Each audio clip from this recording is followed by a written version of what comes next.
Hello friends, स्वागत है आप सभी का हमारे चैनल को स्टडी में। मैं कमल बेस्ट। इस वीडियो के माध्यम से दोस्तों आपके यहाँ पर कराऊंगा रसायन विज्ञान का महत्वपूर्ण क्वेश्चन पेपर। दोस्तों जी हाँ दोस्तों, आप केमिस्ट्री के महत्वपूर्ण क्वेश्चन को देखेंगे जो आपके एग्जाम में बार बार पूछे गए दोस्तों, जो आपको आर्मी में बार बार एग्जाम में पूछे जाते हैं। तो आप आराम से इनको देखेंगे और दोस्तों इनको तैयार कर लेंगे। और यहाँ पर देखिए दोस्तों, शुरू करने के पहले थोड़ी सी एक दरख्वास्त भी करना चाहेंगे। यदि आपने हमारे चैनल को सब्सक्राइब नहीं किया दोस्तों अभी तक, तो प्लीज़ हमारे चैनल को सब्सक्राइब कीजिए और बेल आइकन को प्रेस करना ना भूलिएगा दोस्तों, ताकि हमारी वीडियो का नोटिफिकेशन आपको प्रथम प्राप्त हो सके। तो आइए शुरू करते हैं, आराम से आप देखिएगा और इन क्वेश्चन को दोस्तों आप नोट करते रहेंगे। देखिए दोस्तों, पहला क्वेश्चन क्या दिखाई देता है, केनाल किरणें क्या हैं। केनाल किरणें दोस्तों आपको बताना है इनमें से कौन सी वाली होती हैं। धनावेशित विकिरण धारा होती है, या ऋणावेशित विकिरण धारा होती है, या उदासीन किरणें होती हैं, या कोई नहीं। दोस्तों यहाँ पर देखिए, गोल्डस्टीन का एक प्रयोग था दोस्तों, जिसमें उन्होंने एक निर्वात ट्यूब का इस्तेमाल किया था। एक निर्वात ट्यूब आप इस प्रकार की देखते हैं। इसमें दोस्तों दो पार्ट किए गए। यहाँ पर देखिए थोड़ा सा एक कैथोड को लिया गया दोस्तों, एक आपका एनोड को लिया गया। और यहाँ पर देखिए जब बहुत कम दाब पर उन्होंने देखा दोस्तों, वायु के बहुत कम दाब पर यहाँ पर लिया उन्होंने, तो यहाँ पर देखा उन्होंने दोस्तों एनोड की ओर आने वाले जो अंदर के इलेक्ट्रॉन है दोस्तों, एक इलेक्ट्रॉनों का एक पुंज आता है जो आपका एनोड की ओर आता है, और जो दोस्तों आपको दिखाई देता है कलरफुल दिखाई देता है। और ये दोस्तों आपका धनावेशित विकिरण की धारा कहा गया इसे, अर्थात जो आपके ये विकिरण आ रहा था वो कैसा था दोस्तों, धनावेशित था। तो इसी को दोस्तों आप धनावेशित विकिरण धारा कहते हैं, या फिर आप धनात्मक किरणें कहते हैं। तो ऑप्शन नंबर आपका पहला वाला सही हो जाएगा दोस्तों।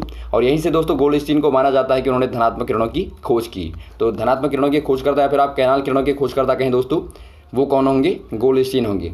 और यही धनात्मक किरणें दोस्तों प्रोटॉन थे। बाद में पता लगा, रदरफोर्ड ने बताया कि जो धनात्मक कण है ये क्या है, प्रोटॉन है। तो इसीलिए दोस्तों प्रोटॉन के खोजकर्ता रदरफोर्ड को माना जाता है, लेकिन धनात्मक किरणों के खोजकर्ता गोल्डस्टीन को माना जाता है। अगला क्वेश्चन देखिए दोस्तों, सोडियम परमाणु सिंबल आपका इन्हें होता है के लिए इलेक्ट्रॉनिक वितरण क्या होगा। अर्थात दोस्तों आपको इलेक्ट्रॉनिक कन्फिगरेशन करना है सोडियम के लिए। सोडियम का दोस्तों आपको कन्फिगरेशन करने से पहले एटॉमिक नंबर पता होना चाहिए। 11 होता है दोस्तों, 11 होता है। अब देखिए आपको 11 को कन्फिगरेट करना है दोस्तों। आप कैसे करेंगे, पहली वाली क्लास में आपका 2 आएंगे, उसके बाद आपके 8 आएंगे, उसके बाद 1 आएगा। तो ऑप्शन नंबर बी वाला दोस्तों आपका दिखता है 2, 8, 1, तो यही आपका सही हो जाएगा। अगला क्वेश्चन देखिए दोस्तों, ड्यूटेरॉन या फिर आप कहें ड्यूटेरियम, जिसे आप डी से रिप्रेजेंट करते हैं दोस्तों, में न्यूट्रॉनों की संख्या क्या होगी। बहुत ही अच्छा क्वेश्चन है। पहले आपको पता होना चाहिए दोस्तों आपका ड्यूटेरियम होता क्या है।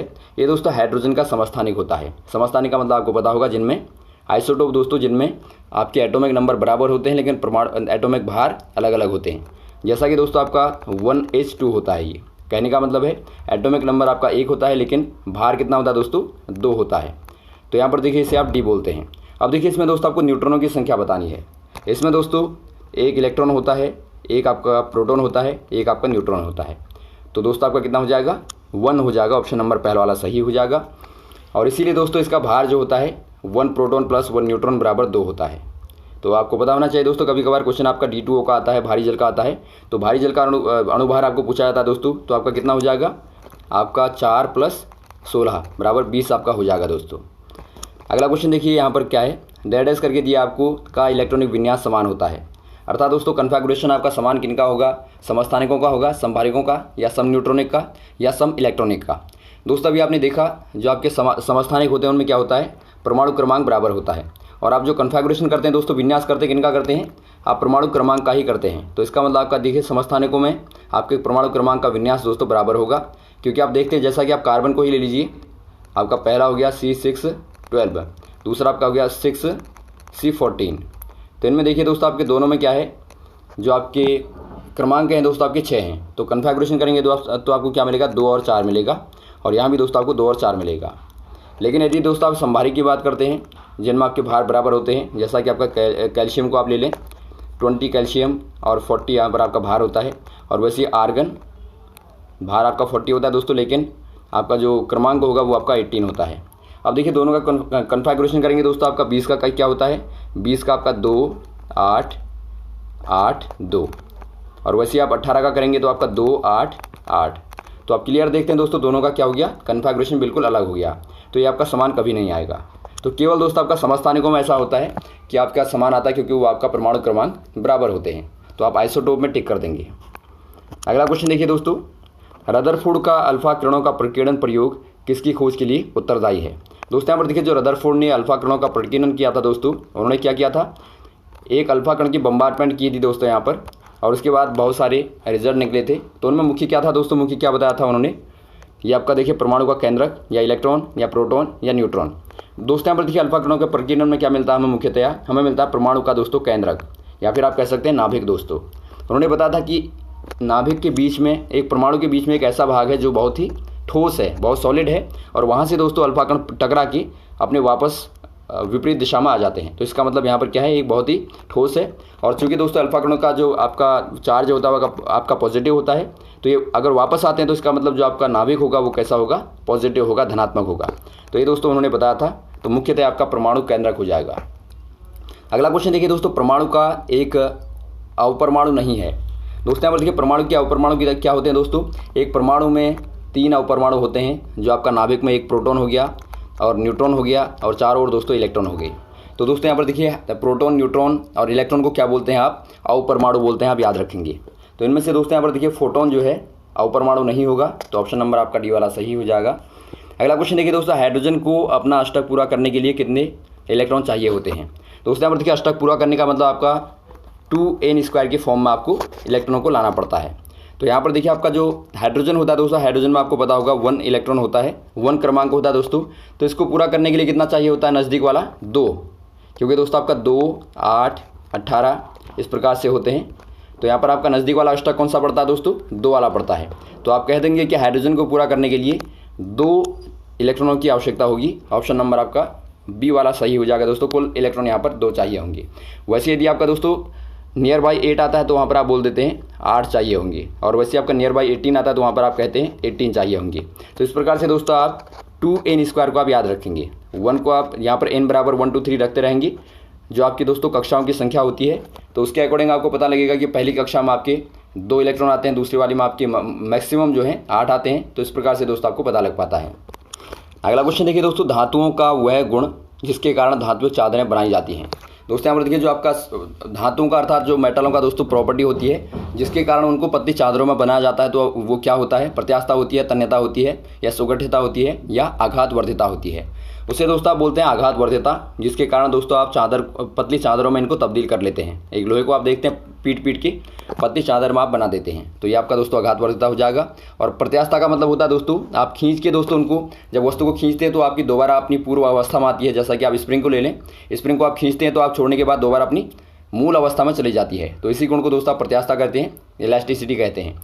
और वैसे दोस्तों आपका तन्यता होता है, तन्यता मतलब आप किसी तार को खींच के लंबा कर देते हैं, तो वो दोस्तों आपका तन्यता का गुण कहलाता है। अगला क्वेश्चन देखिए दोस्तों, धातुमल का सूत्र बताइए। धातुमल मतलब दोस्तों आपका जो धातु में मल के रूप में होता है, गंदगी के रूप में होता है, उसे आप धातुमल बोलते हैं। जब भी आप किसी खनिज को निकालते हैं दोस्तों, धातु को निकालते हैं, तो आपका अशुद्ध अवस्था में होता है।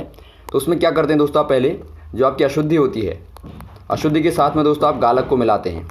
देखिए गालक का क्या कार्य है दोस्तों, गालक मतलब दोस्तों आपका जो अशुद्धि को गलाने वाला होता है, क्योंकि जमी हुई अशुद्धि होती है उसको आपको गलाने के लिए गालक का इस्तेमाल करना पड़ता है। तो ये करने के बाद दोस्तों जो धातुमल है वो निकल के आता है। धातुमल आपका अलग आता है दोस्तों, अलग ऊपर से छंट के आ जाता है, और उसे आप छान के या फिर आप अलग अलग मेथडों के माध्यम से दोस्तों अलग कर लेते हैं। तो यहाँ पर आप कह देंगे कि जो आपको पूछा गया कि आपका इनमें से धातुमल कौन सा होगा। तो यहाँ पर देखिए आपका अशुद्धि के रूप में अलग अलग होते हैं दोस्तों। मान लीजिए आप सिलिकॉन ऑक्साइड को ही ले लें, SiO2 को ले लें, इसमें दोस्तों आप गालक के रूप में मिलाते हैं CaO, कैल्शियम ऑक्साइड को, तो इसमें दोस्तों आपको मिलता है CaSiO2। तो दोस्तों आपको क्लियर दिखता है कि आपका ऑप्शन नंबर सी वाले में यहाँ पर देखिए आपको दिया है CaSiO2O3। तो ये दोस्तों एक प्रकार का मल है, एक प्रकार की गंदगी है। वैसे दोस्तों यदि आप यहाँ पर देखिए MnO को लेते हैं, MnO, इसमें दोस्तों आप यदि SiO2 को मिलाते हैं जो आपका एक गालक का कार्य करता है, तो इसमें भी दोस्तों आपको क्या मिलता है, MnSiO3। तो ये भी दोस्तों एक प्रकार का धातुमल होगा। तो इस प्रकार से दोस्तों आप निकाल लेंगे। और यदि आपको दोस्तों यहाँ पर गालक पूछा गया होता तो आपका पहला वाला हो जाता, गालक मतलब जो आपका गलाने वाला होता है वो आपका दोस्तों CaO या फिर आपका SiO2 भी दोस्तों एक गालक के रूप में कार्य करता है। तो ये दोस्तों आपके हो जाते हैं, तो आपको ध्यान देना है। अगला क्वेश्चन देखिए दोस्तों, किसकी बंधन ऊर्जा सर्वाधिक होती है। बंधन ऊर्जा मतलब दोस्तों यहाँ पर देखिए क्या होती है, पहले आप समझ लीजिए। जब आप किसी बॉन्ड को तोड़ते हैं दोस्तों, तो उसको तोड़ने के लिए जितनी भी आपको एनर्जी की आवश्यकता होती है, जितनी भी आपको दोस्तों ऊर्जा चाहिए होती है, उसे आप उसकी बंधन ऊर्जा कहते हैं। अब यहाँ पर देखिए एकल बंध की, या द्विबंध की, या हाइड्रोजन बंध की, या त्रिबंध की। इनमें दोस्तों यहाँ पर देखिए त्रिबंध आपका सबसे मजबूत होता है, आपको पता होगा, जो आपका ट्रिपल बॉन्ड होता है दोस्तों। तो इसको तोड़ने के लिए आपको सबसे ज़्यादा ऊर्जा की आवश्यकता होगी, तो इसकी बंधन ऊर्जा सर्वाधिक होगी। अब देखिए बंधन ऊर्जा का क्रम क्या होता है दोस्तों, आपका सिंगल बॉन्ड, उसके बाद की दोस्तों आपकी डबल बॉन्ड की, उसके बाद आपकी ट्रिपल बॉन्ड की। और हाइड्रोजन बॉन्ड तो आपका दोस्तों बहुत वीक होता है, आपको पता होगा, बहुत सिंपल, बहुत हल्का होता है, जैसा कि आपका जल में आपने देखा होगा जो आपका हाइड्रोजन बॉन्ड होता है। तो इसमें दोस्तों यहाँ पर देखिए आपका सबसे ज़्यादा होता है ट्रिपल बॉन्ड का। तो ऑप्शन नंबर आपका डी वाला सही हो जाएगा। अगला क्वेश्चन देखिए दोस्तों, वह ईंधन जिसका उपयोग सीधे तौर पर ताप उत्पन्न करने के लिए किया जाता है क्या कहलाता है। दोस्तों यहाँ पर देखिए ईंधन आपके जिनको आपको जला के ऊष्मा पैदा करते हैं दोस्तों, आप उनको आप ईंधन बोलते हैं। अब यहाँ पर देखिए ठोस ईंधन होगा, द्रवित होगा, या प्राथमिक होगा, या द्वितीयक होगा। दोस्तों यहाँ पर देखिए मुख्य तौर पर ईंधनों को दोस्तों 2 प्रकार से बांटा गया है। 2 प्रकार से मतलब आपका एक प्राथमिक होता है, एक आपका द्वितीयक होता है।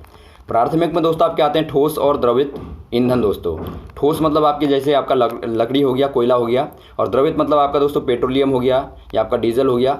ये दोस्तों आपके प्राथमिक में आते हैं। और द्वितीयक में दोस्तों आपकी गैसें आती हैं, जैसा कि आपका प्राकृतिक गैस है या फिर आपका LPG है।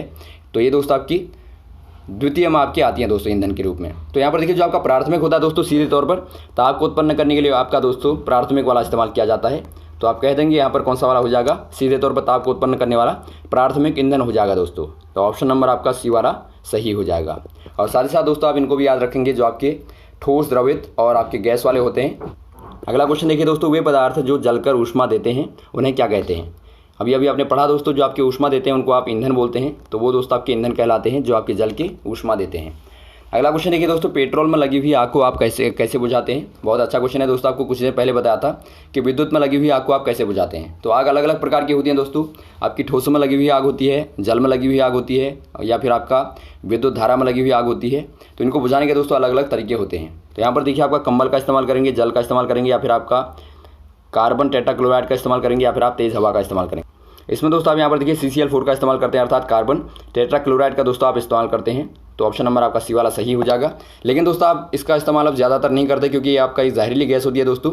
इसके साइड इफेक्ट बहुत ज़्यादा होते हैं। तो दोस्तों यहाँ पर देखिए जो आपका मुख्यतः व्यवहार में यूज होता है दोस्तों, वो आपका होता है DCP एक्सटिगाइजर दोस्तों। इसका इस्तेमाल किया जाता है पेट्रोलियम वाली आग के लिए भी दोस्तों, और विद्युत से लगी हुई आग को बुझाने के लिए भी दोस्तों इसका इस्तेमाल किया जाता है। और साथ ही साथ दोस्तों फोम एक्सटिगाइजर का भी इस्तेमाल किया जाता है। तो इनको भी आपको पता होना चाहिए।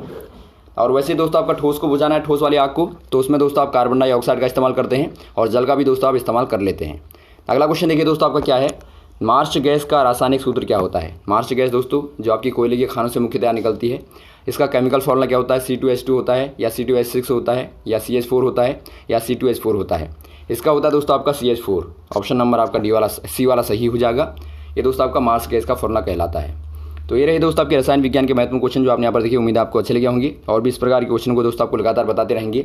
हमारे साथ भी बने रहेगा दोस्तों। Okay, thanks. जय हिंद, जय भारत।